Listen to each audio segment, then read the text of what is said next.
Hôm 1 tháng 6 vừa qua, Đại sứ toàn quyền Hoa Kỳ tại Việt Nam, ông David Shear, đã có cuộc gặp gỡ tiếp xúc với cộng đồng người Mỹ gốc Việt tại Nam California. Cuộc tiếp xúc này được biết do Văn phòng dân biểu liên bang Alan Loweto tổ chức cùng với những đồng viện của ông là bà Loretta Sanchez và ông Ed Royce. Tuy nhiên, hai vị này đã không có mặt.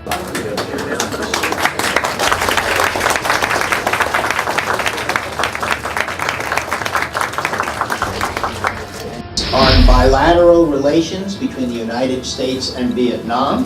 Trước khi giới thiệu ông đại sứ, dân biểu Alan Loweto đã có một bản tường trình về tình hình nhân quyền tại Việt Nam. Theo đó, ông cho biết đã có hơn 50 người bị bắt và kết án trong thời gian qua. The International Covenant on Civil and Political Rights, which Vietnam is a signatory to and has yet to uphold those rights. The government of Vietnam has repeatedly used, in quotes, national security laws such as Article 79 and Article 88 of the Vietnamese Penal Code to crack down on dissidents and to impose harsh sentences upon them. Just 2 weeks ago, a university student, Win Fung Win, was given a 6-year sentence, and a computer technician, Din Win Ka, was given 8 years in jail for just distributing leaflets calling attention to Vietnam's sovereignty issues. They will also face an additional 3 years of house arrest upon their release. These are harsh sentences for individuals who only peacefully represent their opinions, and these are just 2 of many cases. According to human rights reports, there are at least 50 human rights defenders that have been arbitrarily detained within the last year alone. Currently, as we meet here even today, respected religious leaders such as the Supreme Patriarch, Thich Quang Do, of the Unified Buddhist Church of Vietnam, and Father Nguyen Van Ly, Pastor Win Kong Chin, along with many others, religious leaders, are either in prison or under house arrest. Just to continue, the persecution of prominent bloggers such as Ta Phang Tan, who received the State Department's 2013 Woman of Courage Award, journalists such as Phang Tan Hai and Ye Kai, who founded the Free Journalists Club, songwriter Viet Cong and Tran Vuan Binh, the 14 Catholic youth activists, and most recently human rights lawyer Lê Quoc Quan, have been strongly criticized and condemned by international rights organizations around the world for their illegal incarceration. Thank you for arranging this town hall meeting. I know that you Tham dự buổi tiếp xúc còn có các dân cử gốc Việt như thị trưởng thành phố Westminster, ông Tạ Đức Trí.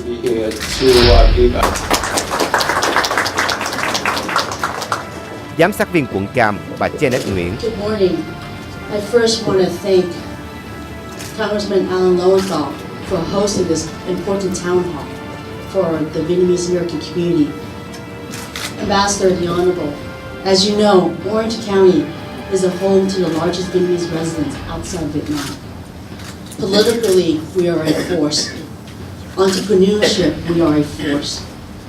We are a force in this community, and we have been so honored to be able to live in this great country. Cùng những dân cử của các thành phố như Garden Grove, Fountain Valley, Santa Ana. The communist government in Vietnam, they still violate. I think that really violate international law. So I'm really happy that you.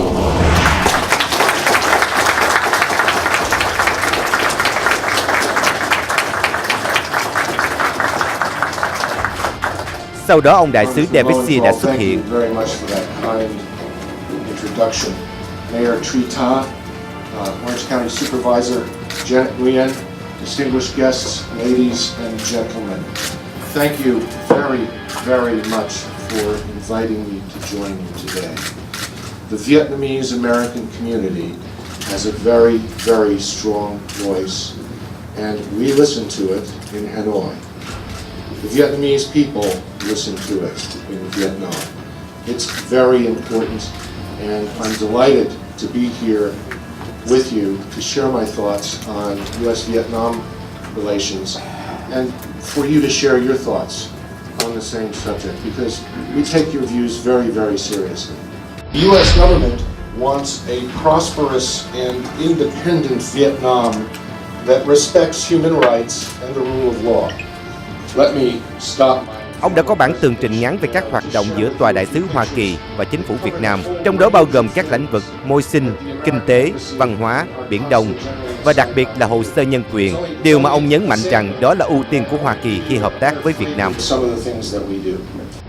Every year under the Fulbright program, we have 20 young Americans in Vietnam teaching Vietnamese English teachers how to teach English better. And that's a very important program. Let me emphasize that our staff in Consulate General Saigon sees these people regularly. I don't get to see them as often as I'd like to, but our staff in the Consulate General sees them quite regularly. We pursue that goal through economics and trade relations with Vietnam. Thứ nhất là về mặt kinh tế. We pursue it through cooperation with Vietnam in regional diplomacy and security. Thứ hai là về mặt an ninh qua những cái sự liên hệ với những quốc gia trong vùng. We pursue it through focusing on education, health and the environment in Vietnam. Qua mặt kinh tế, giáo dục cũng như bảo vệ môi sinh. And of course, we pursue that goal by engaging the Vietnamese very sternly and very vigorously on the subject of human rights. Và chắc chắn là qua vấn đề nhân quyền.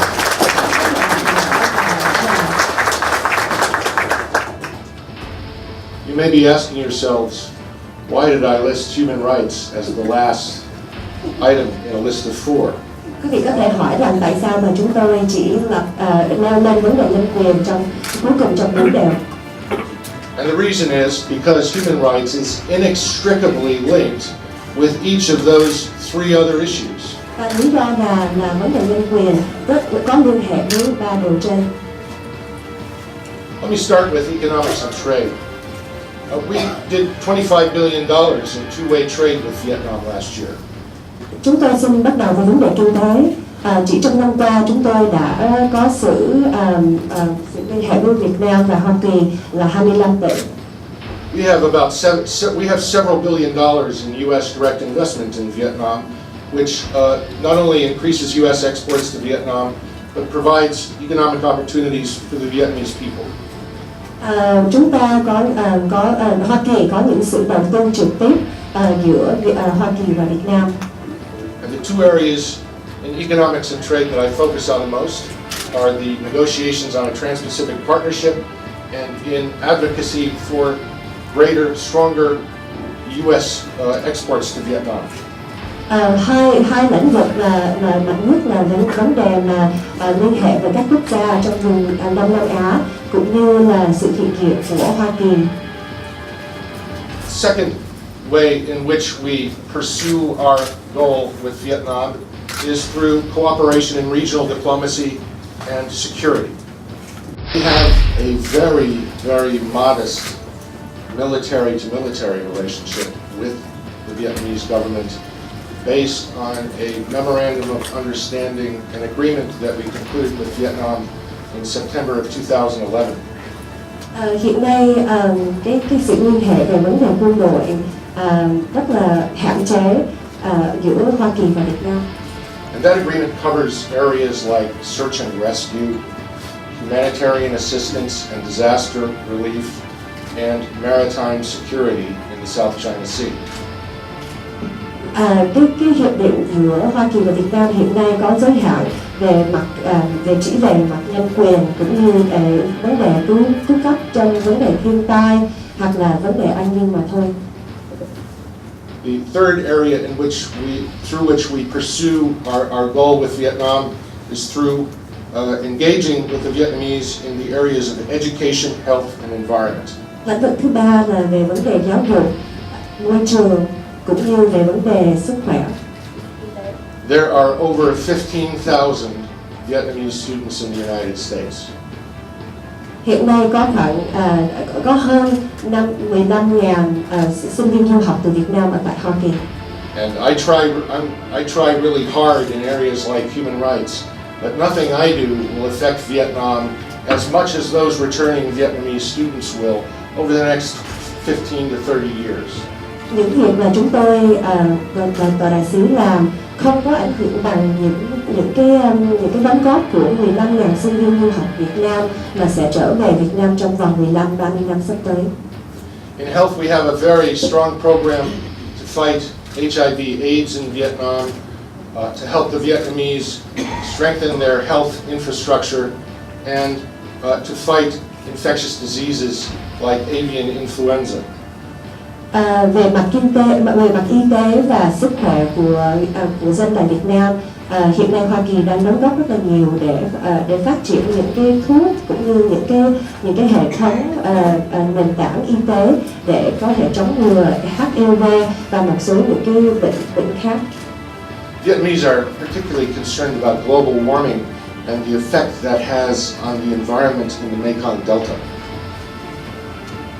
Hiện nay về vấn đề mà không khí đang nóng ở trên toàn cầu thì người Việt Nam rất là quan tâm về vấn đề đó và cái sự ảnh hưởng đến môi sinh. So on that basis, we work with the Vietnamese in the environmental area, particularly on climate change. Dựa theo đó thì hiện nay Hoa Kỳ đang làm việc với Việt Nam về vấn đề bảo vệ môi sinh và đặc biệt là cái vấn đề mà không khí đang tăng nóng. Yeah. The Mekong Delta is basically under attack from two directions. It's under attack from upstream by damming upstream in the upper reaches of the Mekong River. This corruption impact. Và cuối cùng ông đại sứ đã có cuộc trả lời với người tham dự lẫn các cơ quan truyền thông báo chí của người Mỹ gốc Việt tại Let Cuộc me gặp. answer your first question, your second question first.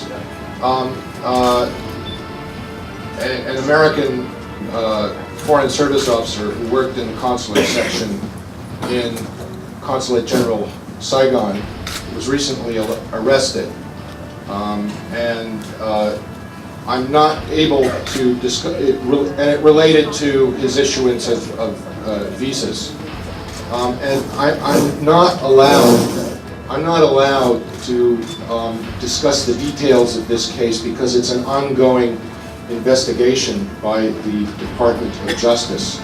But with regard to the subject, of visa malfeasance, consular malfeasance, we take this very seriously. We do everything we can to try to prevent it. When we find it, we prosecute it.